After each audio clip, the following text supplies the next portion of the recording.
নমস্কার বন্ধুরা, আশা করি সবাই ভালো আছেন। আজকে একটা আরও অন্যরকম ভিডিও। গত 11ই আগস্ট শহীদ ক্ষুদিরাম বোসের 117তম আত্মবলিদান দিবস গিয়েছে, আপনারা সকলেই জানেন। সেই উপলক্ষে ভারতের ছাত্র ফেডারেশন, ভারতের গণতান্ত্রিক যুব ফেডারেশন, মহিলা সমিতি এবং red volunteer Rajarhat new town 3 নম্বর আঞ্চলিক কমিটির উদ্যোগে এক বিশাল আঁকা প্রতিযোগিতা এবং রক্তদান শিবিরের আয়োজন করা হয়েছে। 250 পড়ুয়া এখানে আঁকা প্রতিযোগিতায় অংশগ্রহণ করেছে। আমরা বসানোর জায়গাও ঠিকমতো দিতে পারিনি, আবহাওয়া একটু খারাপ ছিল। এই যে আমাদের সব থেকে ক্ষুদে আঁকায় যে অংশগ্রহণ করেছে সেই শিল্পী, সবাই নানা দিকে বসে আছে। এটা সম্পূর্ণ হওয়ার পর বিকালে শহীদ ক্ষুদিরামের প্রতি শহীদদের প্রতি শ্রদ্ধা জানিয়ে আমাদের রক্তদান শিবির এর কাজ আমরা শুরু করেছি। আমাদের নেতৃত্বরা শহীদদের প্রতি শ্রদ্ধা জানিয়েই আমাদের কর্মসূচি আমরা শুরু করেছি। আমাদের গণসঙ্গীতের মধ্য দিয়ে আমাদের অনুষ্ঠান পর্বের কাজ শুরু করি স্বাভাবিক নিয়ম মেনেই। সর্বত্র যে কাটা হয়, শহীদ ক্ষুদিরাম বোসের সঙ্গে সঙ্গে আমরা জ্যোতিবাবু এবং বুদ্ধবাবুর প্রতিকৃতিতেও শ্রদ্ধা জ্ঞাপন করি এই অনুষ্ঠানের মধ্য দিয়ে। তারপরে আমাদের আজকের যে উদ্বোধক ছিলেন কমরেড সপ্তর্ষি দেবের বক্তব্য উদ্বোধনী পালন করা হচ্ছে এবং এইরকম একটা গুরুত্বপূর্ণ দিন যে আপনারাও বেছে নিয়েছেন এরকম একটা সুন্দর কর্মসূচি করবার জন্য, তাই জন্য আপনাদেরকে অভিনন্দন জানাই। দেখুন, ভারতবর্ষের আজকের রাজনীতিতে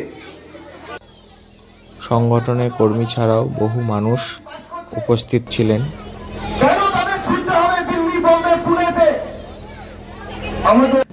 রক্তদাতারাও অধীর আগ্রহে অপেক্ষা করছেন রক্ত দেবার জন্য নির্দিষ্ট ফর্ম ফিল আপের পরে, এবং আমাদের অভিভাবকেরাও সেটা দেখছেন এবং সবাই সব রকম সহযোগিতা করছেন। সৃজনদাকে আমরা বরণ করে নিলাম। আমাদের এই অনুষ্ঠানের প্রধান অতিথি, বহু ব্যস্ততার মধ্যেও উনি উপস্থিত হয়েছেন। প্রাঞ্জল বক্তব্য শুনলাম। আমার ছোট ছোট বন্ধুরা আছে আর তাদের অভিভাবকরা আছে,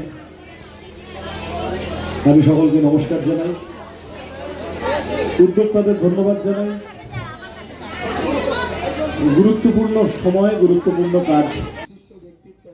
আমাদের শফিকুল দা, আমাদের জেলার যুব আন্দোলনের সভাপতি, আমাদের কেন্দ্রীয় যুব আন্দোলনের নেতৃত্ব, সহযোগিতা করেছে। আমাদের সংগঠনের বর্তমান প্রাক্তন অসংখ্য নেতৃত্ব এখানে আছেন। সকলকে ডিওয়াইফাই উত্তর 24 পরগনা জেলা কমিটির পক্ষ থেকে অভিনন্দন, লাল সালাম জানাই। আজকের এই বিশেষ দিনে একটা কথাই বলা, ক্ষুদিরাম বসুর মতন মানুষ যারা এদেশকে ব্রিটিশদের হাত থেকে স্বাধীন করবার জন্য জীবন দিয়েছিলেন, যে স্বপ্ন নিয়ে তারা জীবন দিয়েছিলেন। পলাশ দাস আমাদের প্রাক্তন যুব পত্রিকার সম্পাদক, আমাদের রক্তদানের যে ক্যাম্প বাস, সেই বাসের ভেতরে ডাক্তারবাবু রয়েছেন, চেক আপ করে রক্ত নেওয়ার কাজ চলছে। আমাদের কমরেডরা রক্ত দান করছেন।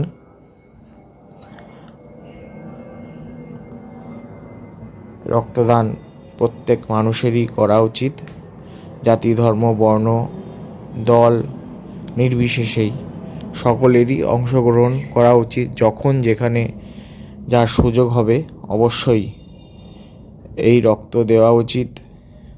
প্রচুর থ্যালাসেমিয়া আক্রান্ত মানুষ আছে, তাদের প্রতিনিয়ত এই রক্তের প্রয়োজন হয়। তাছাড়া বিভিন্ন দুর্ঘটনাগ্রস্ত মরণব্যাধি আক্রান্ত মানুষেরই এই রক্তের প্রয়োজন হয়। আমরা সকলেই এগিয়ে আসতে হবে। প্রতি 3 মাস অন্তর এই রক্ত দেওয়া যায়। সকলে এগিয়ে আসবেন এবং এই রক্তদানগুলো যেখানেই যারাই করুক তাদেরকে সাহায্য করবেন। মনে রাখবেন, সবসময় সরকারি ব্লাড ব্যাঙ্কগুলোতেই রক্ত দেওয়ার চেষ্টা করবেন। শেষে আমাদের সম্পাদক সবাইকে ধন্যবাদ জানিয়ে বক্তব্য রাখলেন।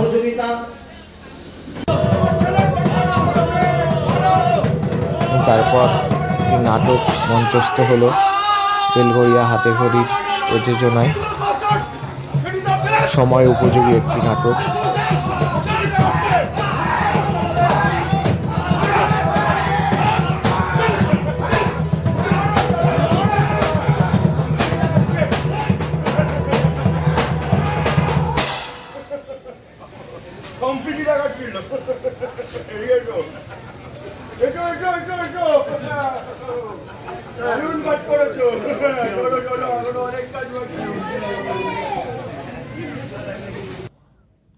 কিছুটা আমি আপনাদের দেখানোর চেষ্টা করলাম। এরপরে সবাই মিলে গ্রুপ ফটো তুললাম। আশা করি আপনাদের ভালো লাগলো। এরকম কর্মসূচিতে এগিয়ে আসুন।